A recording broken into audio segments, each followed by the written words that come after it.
Hello everybody. I'm out in the woods walking with the kids. I hate calling them kids, my daughters. And it's a nice day. We're out on our sort of daily allowed exercise. And a couple of things popped into my head and I thought I would do a video. And this is not supposed to be any kind of life coach or anything like that. It's just something that's popped into my head that I thought I would just share with you guys as clients, as friends, as contacts, whoever watches this really. And it was more about communication and some assumptions. And a couple of things have happened this week or the last couple of weeks with me. And the first thing, obviously, at the moment is we're all under lockdown, aren't we? So what does that mean? It means that we are asked to stay indoors. We're not allowed to go to work, or we're not allowed to go outside unnecessarily, which I'm completely with. I think it's absolutely essential that we don't. So I'm going to keep saying it's essential that we don't go outside unnecessarily. It's a very difficult one. There you go, again. I obviously am a PT and I like to stay fit, and I think I have a responsibility to stay fit, to lead an example if you like, and also it really helps me with my own physical and mental health. I think getting out in the fresh air, I've got some woods near me, which is where we are at the moment. We're in St Helens Woods with the girls, so it's an essential thing for me to do. I have been out running, and having been away from Facebook for quite a period of time, I didn't like what I was seeing on there. I think I put a post out along the similar sort of lines to this, but I didn't like what I was seeing on there. Didn't like people's behaviours towards other people. So I came away from Facebook. I don't know, maybe my own bad management, but I was struggling to not sit there all day long. Thumb scroll. And as over the years, Facebook has changed so much with algorithms, it makes what you see very different to what you want to see. So it leads you into advertising and various other bits and pieces. So the people that I wanted to see stuff from, I wasn't seeing stuff from, and I was seeing stuff from other people that might not necessarily have been what I was looking for. So I came away from it. So what I ended up doing last week was going out for a run and coming across lots of people walking on the seafront, which I criticised in my head. I was thinking, why are these people all out? Why are so many people out in one place? Surely if you go out for a walk and there's lots of people about, then turn around, go the other way. Avoid those people. So I was making an assumption that people shouldn't have been out. But then I was out, wasn't I? I was out running. But surely my reason for going out is more important than their reason. I don't know, maybe not. The rules are that you shouldn't be out in groups of people. So there I was out on my own running, and I'm coming into contact with people that are out in groups of people. So anyhow, long story short, came home, and over the last sort of 10 days, I've seen a lot of positivity in people. People are very sort of supportive of each other. And I thought, well, I'll go back on Facebook, and as we're on lockdown, it might be, nice to get some interaction. So I put a post up and I said I'd been out for a run along the seafront, and I'm just going to leap across this river here, hang on. I've been out for a run along the seafront, so I had to leap across there because there was some people on the bridge, so I'm keeping my 2 meters self-isolation. Where are we going now, Jessica? We're going up there. I'm letting Jessica lead the way. So I put my post up and said I've been out for a run, and I'd done 10 miles around Hastings. Now, I wasn't trying to show off. I was just giving a description of where I'd been. And, I commented that I'd seen lots of people out on the seafront, and why were people out, and I felt I shouldn't have been out, and so on and so forth. The response to that was surprisingly negative. And people on my Facebook channel are people that I've decided should be there. I've either invited those people to connect with me by sending them a friend request, or they've sent me a friend request. And so I was taken back, I guess, that I should receive such negativity and criticism. And if you're one of those people that made those negative comments and you're watching this, don't take it to heart. This isn't a pointed finger at anybody particularly. I'm trying to see both sides of the story here, and this goes back to my original point of communication and assumption. So some people said that I shouldn't have been out. Some people said that it was an excessive amount of time to be out exercising, and some people said that, and I'll quote the words, am I saying that the seafront should be shut so that I could run? No, that's not at all what I was saying. And so therefore we led ourselves down a bit of a negative path, and I got the hump with it, which I do tend to do quite quickly with these things these days. And so I deleted the post, and I decided that was it. I'm coming off Facebook again, and I shall get knocked for this because I'm going to post this back on Facebook. And I do have a love and hate relationship with it. Sometimes I love it, sometimes I hate it. Mostly I hate it. I think people become very different because they post what they think people want to see about themselves, and I don't think people are always as truthful about themselves on there as they could be. I'm probably guilty of that as much as everybody else. So communication and assumption for me is got to be key, particularly in these times where we're sitting at home, we're spending time with, where's she gone? There she is. Spending time with the kids, which is an amazing thing, and I'm very lucky to have two lovely kids, and others aren't so lucky. I commented to a friend the other day that here I am in the woods, I live in a end of an avenue close to the woods, got two healthy young daughters, I'm healthy, my wife's healthy apart from the fact that she's torn her Achilles and she's on crutches. So there are people out there that aren't as lucky as that, and so we have to be respectful of that, don't we?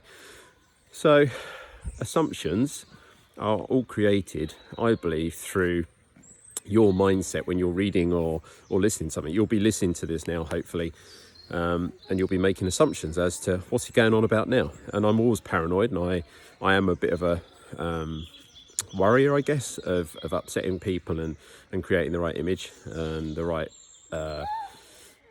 role, I suppose, as a PT. And I don't always get it right. So I don't want people to start to watch this and think, oh God, what's he going on about now? And thinks he knows it all, because I don't. I absolutely don't. My role as a life coach is to help people on a journey from A to B.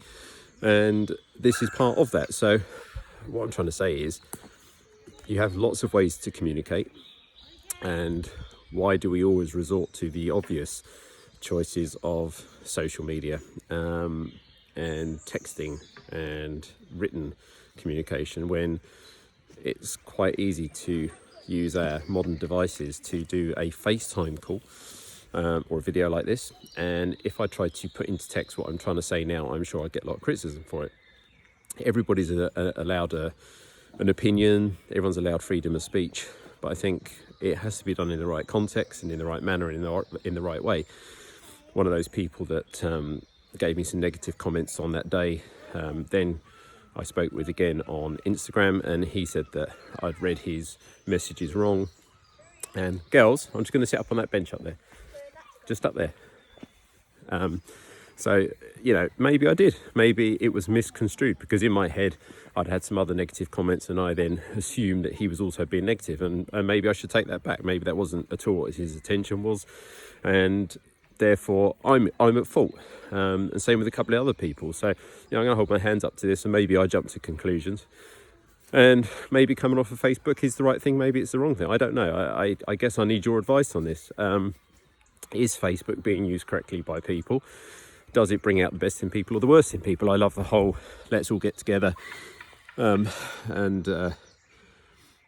clap for the NHS, show support.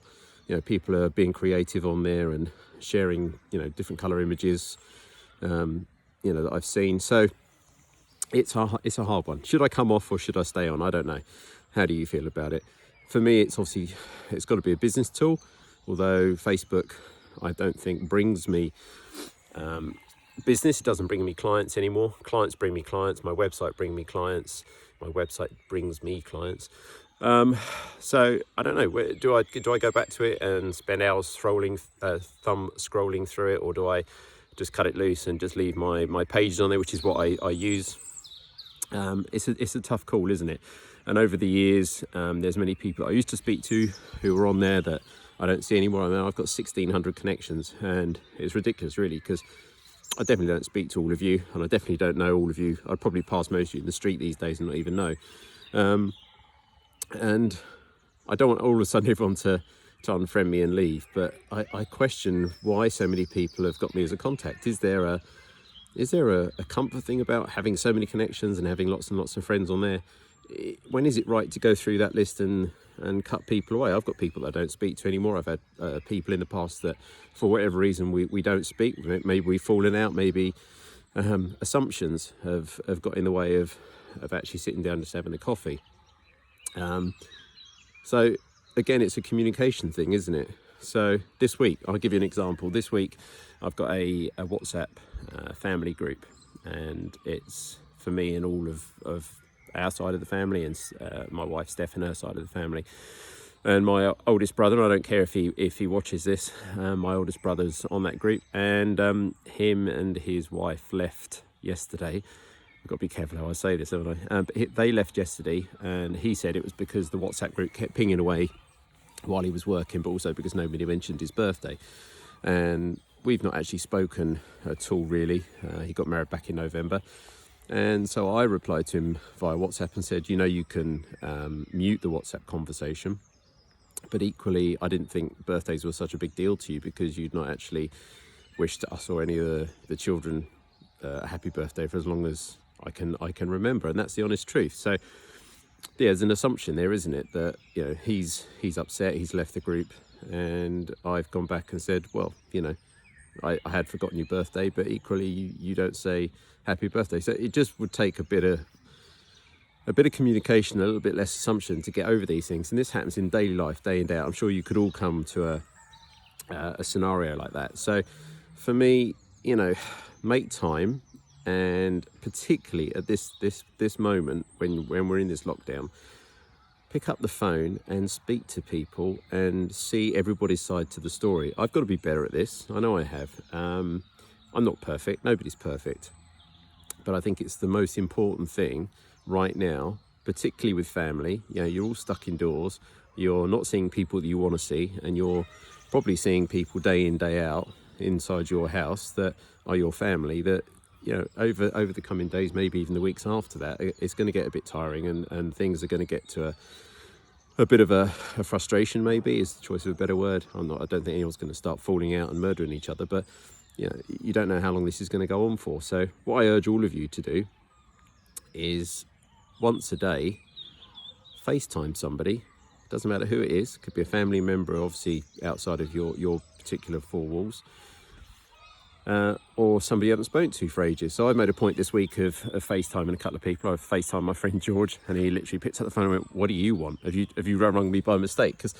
And that's funny, but it caught me off guard because it shows, doesn't it? I haven't spoken to him for, quite a few weeks now, and he was taken back that I'd actually rung him. So I wasn't offended. I mean, it's quite a funny thing to say, but it just shows, doesn't it?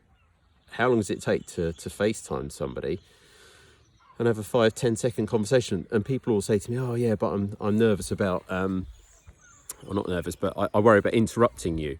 Well, we've all got a mobile phone or a smartphone these days.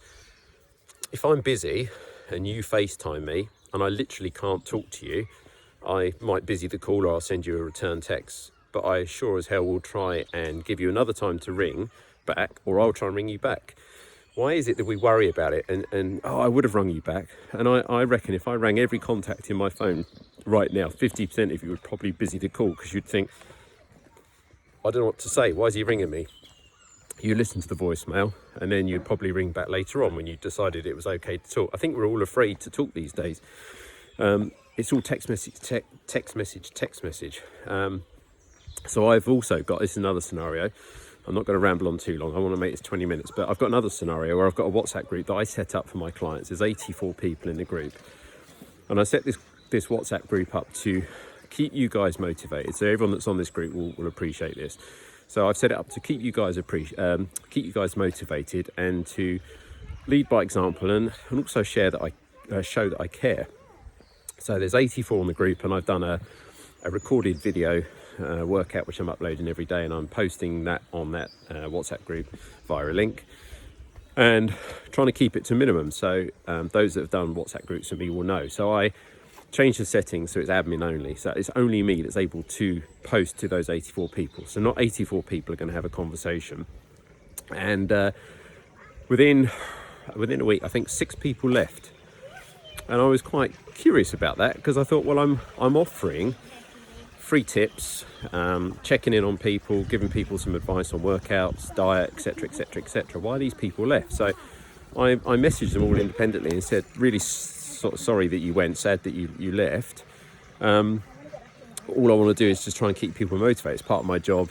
I'm not working a massive amount at the moment. I'm doing a lot of sort of FaceTime video calls with clients. So I guess I'm a little bit lucky like that, that I've got that business coming in. But I was surprised that people left, because I'm offering a free service and it's good to communicate, right?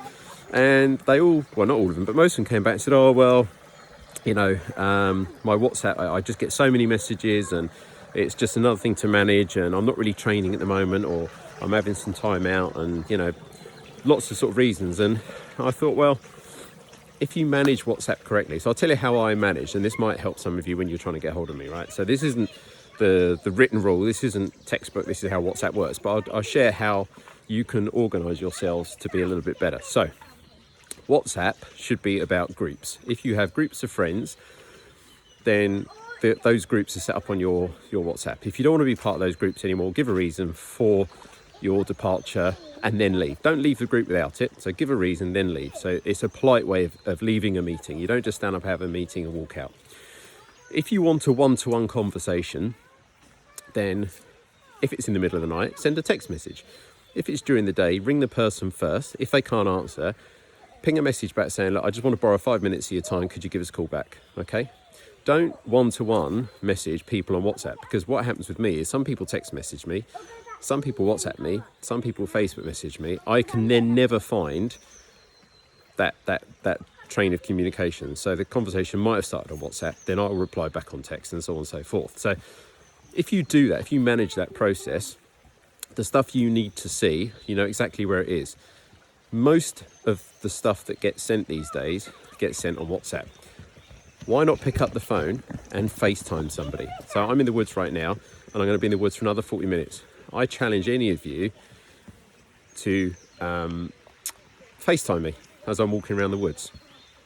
Those that are on my WhatsApp group, it's really important for you to keep momentum with your diet and exercise, to communicate. Communicate with each other, communicate with me. Ring me. I don't care if 84 of you ring me every day for the next 12 weeks. Let's say that this carries on for that long. I would happily give one piece of advice to each of you to ensure that you carry on doing that, so that nobody makes an assumption. And I don't want to get to the end of 12 weeks and have no clients left because everyone has assumed that because there's been no contact that either I don't care or that the training is not going to continue. So that's the challenge. But please, everybody, you know, there was a thing going around a little while ago about everyone being nice to each other. The first thing you can do to be nice is pick up the phone. Okay, when I say pick up the phone, don't telephone call. We have this amazing technology that allows us to FaceTime. So you're watching a video of me. I'm out with the girls here. It's a great tool to have. And it's easier to FaceTime somebody. It's like a face-to-face, isn't it? If I'm walking through the woods like I have in the last few days and I bump into people I see, you stop and you have a conversation. Do that on your phone with people. Have a face-to-face conversation, okay? And you'll be surprised at how much you get out of that conversation. And you haven't got to reply text. You haven't got to try and hide behind any excuses. You know, just be honest and communicate. Make sure that anybody that's vulnerable in your neighbourhood, friends, family, whoever, get a call from you. Got a couple living next door to us. Went round the other day to make sure they were all right. They just needed a couple of bits, but we communicated. My next door neighbour lives the other side. He's not there at the moment. They're up in London. I texted him just to see if he was all right. These basic things, okay? And there's a lot of you on here that I just don't hear from anymore. When I say on here, I mean Facebook. That used to train with me or used to be friends with me. You know, we don't know what's around the corner. We don't know where we're going to be in 10, 12 weeks. We don't know where we're going to be in 6 months. You know, life is short. It's as cliche as it comes, but it is short. So make the most of it and reach out and communicate. okay? Friends, family, whoever. FaceTime, make the most of it, okay? That's bang on 20 minutes. Pretty good, huh? Anyway, have a good day, and I'll see you soon.